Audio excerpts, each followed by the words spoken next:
Hello everyone, my name is Avery. I am a chemical engineer in my senior year, and I am making this video to address anybody who may be thinking about going into chemical engineering or who is already in chemical engineering and wants to know what exactly is in store for them, as well as provide some tips for said people, and hopefully for the people who are thinking about going into chemical engineering, I'm here to try to tell you everything that you will be learning if you decide to go into this major. Now, to start with, I wanted to go over my credibility for giving you guys this information, just so you guys are aware and can take anything you want to take with a grain of salt. Um, I am currently a senior in chemical engineering at Iowa State. I have a 3.59 GPA, and I expect my expected graduation is this upcoming May. Now, my current experience as a chemical engineer for about half my college career, so about 4 semesters, I did undergraduate research. And then I spent a semester grading papers for a chemical engineering related class. And apart from that, I have no internship experience or co op experience, so anything I do say about potential jobs you can get and what to expect in those jobs is completely speculated just from what I've seen and what I've heard from my friends who have had internships and co ops. Now, as for what is chemical engineering, if you decide to go into chemical engineering, you will realize just how hard it is to explain to people exactly what you do. And that is because chemical engineers do a lot. And oftentimes, whatever you will be doing, even when you do have a job, it's all trade secrets, proprietary information that you cannot share with people. Now, a common misconception about chemical engineering is that chemical engineers' main discipline is in chemistry. That is not true. In fact, I have done very little chemistry besides core classes that are needed to be done for my major.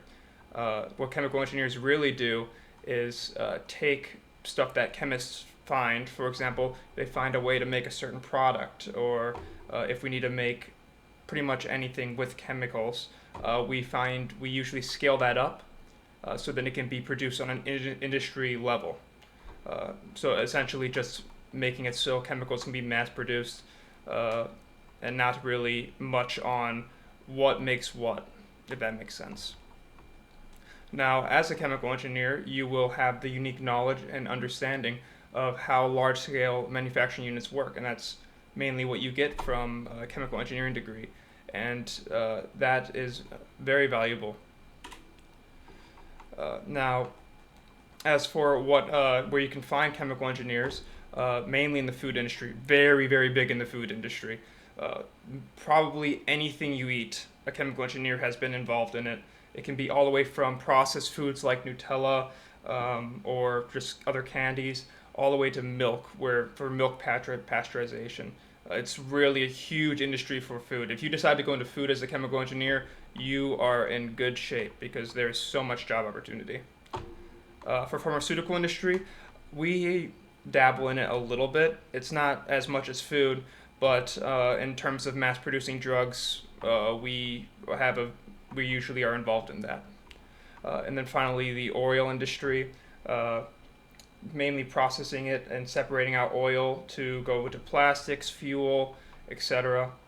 Now, apart from these industries, there are many others industries that we are in just for like anything that relates to making chemicals. So we kind of cover a wide number of bases. Now, as for what you will actually be doing in your job, one thing that you could potentially be doing is designing reactors, designing vessels, designing whatever you need to, or designing units that are needed in the process. Another thing you'll be doing is optimization, trying to make the company more money, making it so you make more of the product or you use less of a certain reactant, or just anything that can save money and or make the company more money. A big one is safety. No matter what you go into, you will run into having to do some safety related problems. Uh, there have been many uh, issues that have happened in the past where safety has become a great concern, either chemical release or like giant explosions at a plant. And so understanding safety is important.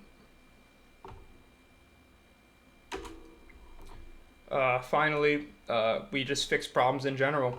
Every now and then, something happens where a process is not running as expected, or something is deviating from what we want it to be, and it's our job to fix that and or identify the issues associated with why it's doing it, and then fix those issues. As for what you should expect from studying chemical engineering is often cited as the hardest major, and this is due to large workloads. In many of the sources I've read concerning how hard chemical engineering is, they often survey a lot of students and ask for their workloads or how many hours a week they spend for their major, and oftentimes chemical engineering is the number one. In addition, chemical engineering covers an intense combination of physics, thermodynamics, and chemistry, which covering all those sciences can be a bit much. uh, as for what you will get from studying chemical engineering, an intuitive understanding of industrial equipment related to chemical engineering, which has been awesome. I have absolutely loved it. I love that now I can look into a product and have a general understanding of what thought process went behind how it was made and understanding why it was made.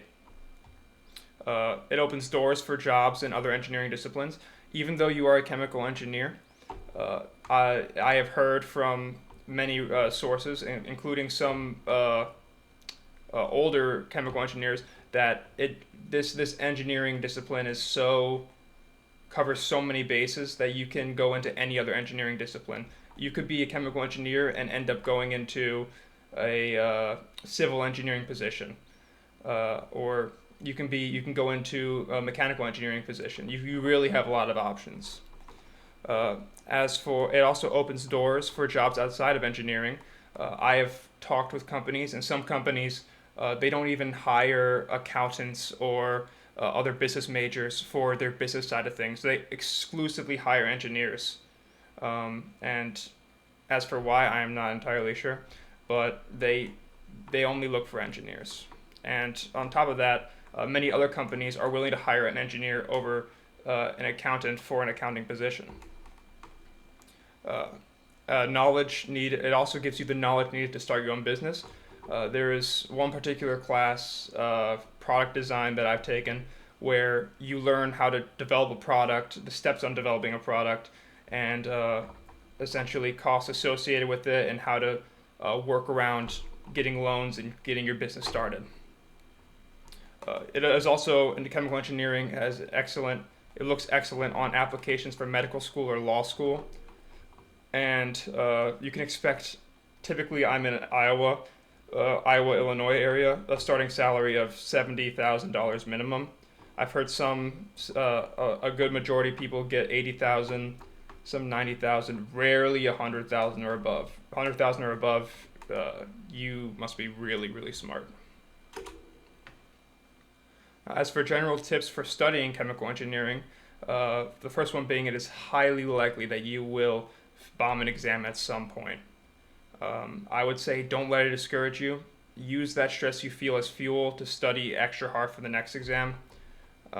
It will most likely happen. It's happened to me a few times, some worse than others, but always I get that stress and I'm able to lock in for the rest of the semester. This is a big one. I'd say find a friend in your major. Having a friend in your major will help you make strides in your studies. I was lucky enough to have my first dorm roommate in the same major as me. I'm still very good friends with him to this day, and I don't think I would have gotten as far as I did without him. Just whenever we have problems, we talk to each other and we kind of gauge at what we're missing out on, and maybe the other person can explain better than what the professor explained. I would say go to class. Even if you're smart enough to pass the class without going, you will likely not remember the material. There have been a few chemical engineering courses, well, more than a few, where I didn't go to class and I just got through it. And those classes, even though I did get a good grade, like A, B, I don't remember as much as from the classes that I actually went to, and it becomes a problem later on, especially for your senior design. And the last thing I'd say is participate in clubs and research. Employers absolutely love to see this on a resume, especially if you took a leadership position in that club.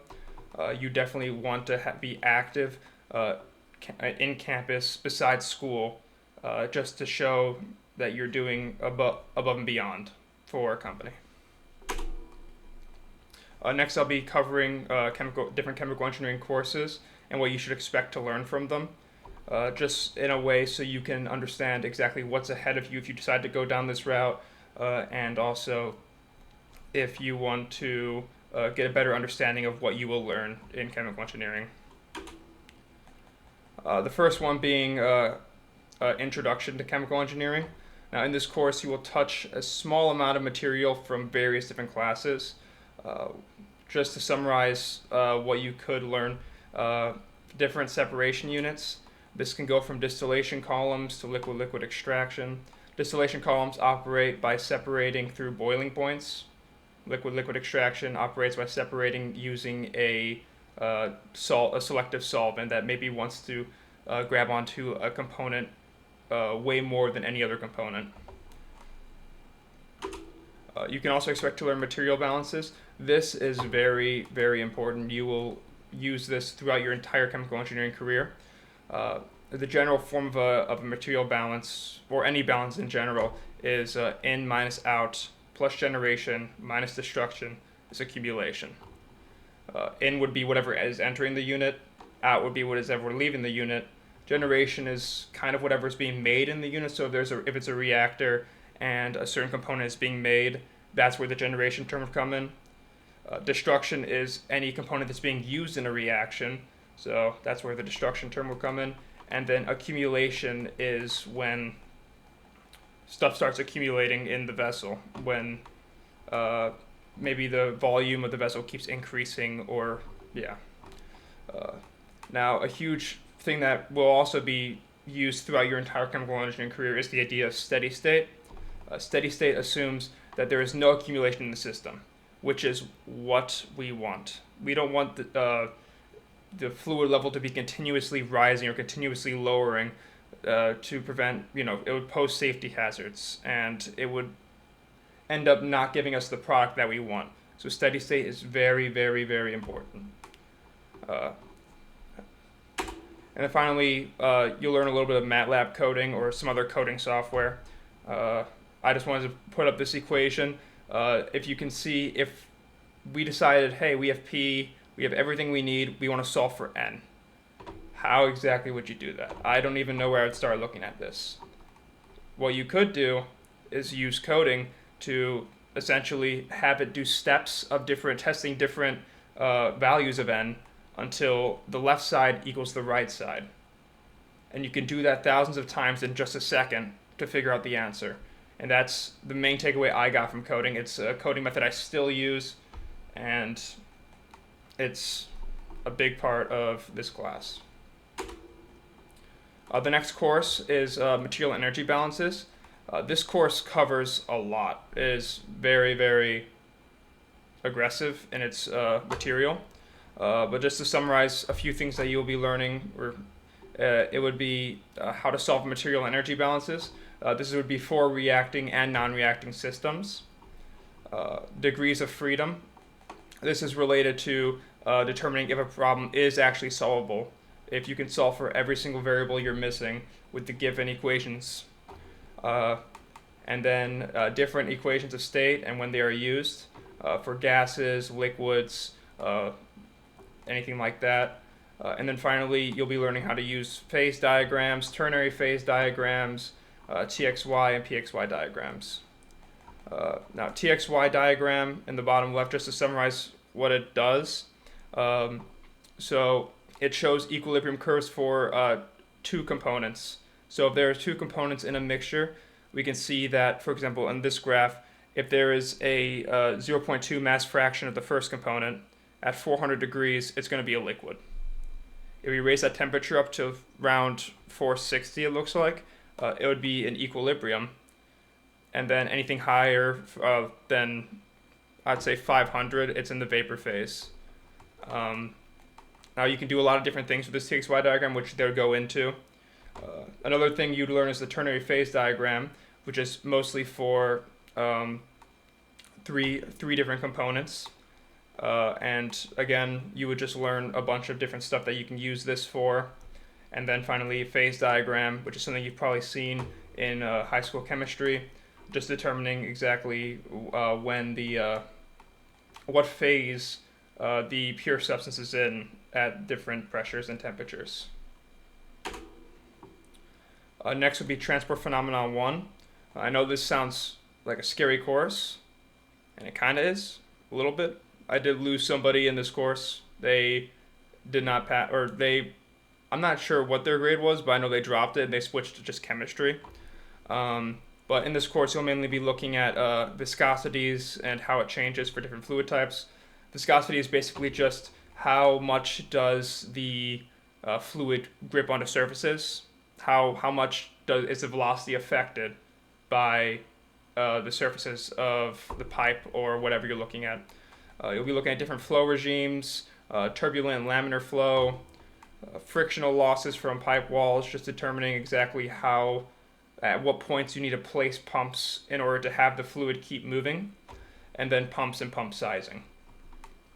As for laminar and turbulent flow, just to go a little bit into it, laminar flow is essentially what is you can see the velocity profile on the left side of the screen. Now, laminar flow, you've probably seen it in real life when it looks like the fluid is completely still. You can see it for oil since it's so viscous, but it's when it looks completely still, but the fluid is moving. Now, turbulent flow is probably something you've seen every single day. If you can turn on your faucet right now, that is turbulent flow. It's when you can tell that the fluid is moving, and it's moving kind of sporadically, whereas laminar flow, it moves perfectly. Next would be transport phenomenon 2. Transport phenomenon 2 covers heat and mass transfer. In this, it also covers different types of heat, so conduction, convection, and radiation. It also talks about heat transfer effects for still and moving fluids, heat transfer through pipe walls, heat exchangers, as well as mass transfer through membranes and solution. A membrane is just, you can just think of it as a filter, just a filter. Coffee filter, that's a membrane. As for separations, this class covers a lot, pretty much all the different separation units. The key ones being absorption, which component A moves from entering gas to entering liquid. Stripping, component A moves from entering liquid to entering gas. Packed absorption and packed stripping is the same thing as above, except it uses a bunch of packing material in order to have good heat dispersion and have everything the same temperature and pressure. Binary distillation separates by boiling point for two species. There's multi-component distillation, which is just multiple components that are being separated by boiling point. Liquid-liquid extraction, which separates using a solvent. And then membrane separation separates using a selective filter.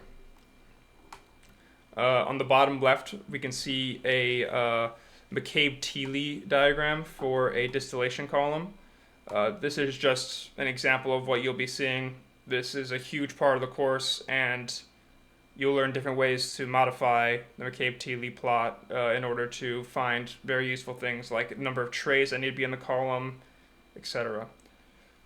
And then on the right side, we can see an absorption unit and using plots to determine exactly how many trays and stuff you need for that. Now, a big part of this class is sizing separation units, as well as using graphs to determine that. If you like plotting, this class is going to be for you because you use plotting on every single one of these on every single one of these units, and that's how you determine everything about it. As for chemical reaction engineering, covers different reactor types and reaction kinetics. For reactor types, you'll be seeing CSTR, PFR, batch, and PBR, which each have their own quirks and how you determine exactly the volume of the reactor you need and all associated parameters for that. You also will learn methods for determining rate constant, and then also first order, second order, and so on reactions. I'm definitely severely undermining what you learn in this class. It's just a lot of it is different reaction kinetics and knowing exactly what type of reaction kinetics reactions follow, reaction webs, if there's multiple reactants going in and then they continuously react with other things. It's gonna be a lot.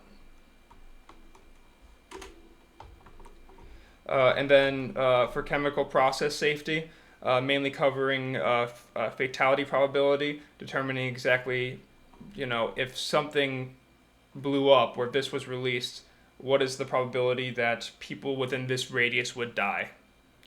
And with that, there'd be blast radius estimation, flammability risk assessment, which you can see on the right side. That's a flammability diagram to understand exactly when a mixture has entered a flammable state where it can be set on fire. Gas cloud dispersion models, mainly used for if a continuous amount of chemical is being released into the atmosphere, or if it's just a single puff of the substance, and then exactly determining how far you need to evacuate civilians to make sure that nobody's hurt in this, if something were to happen like this. Understanding exposure limits and using that with the gas cloud dispersion models, again, to determine how far you need to evacuate people.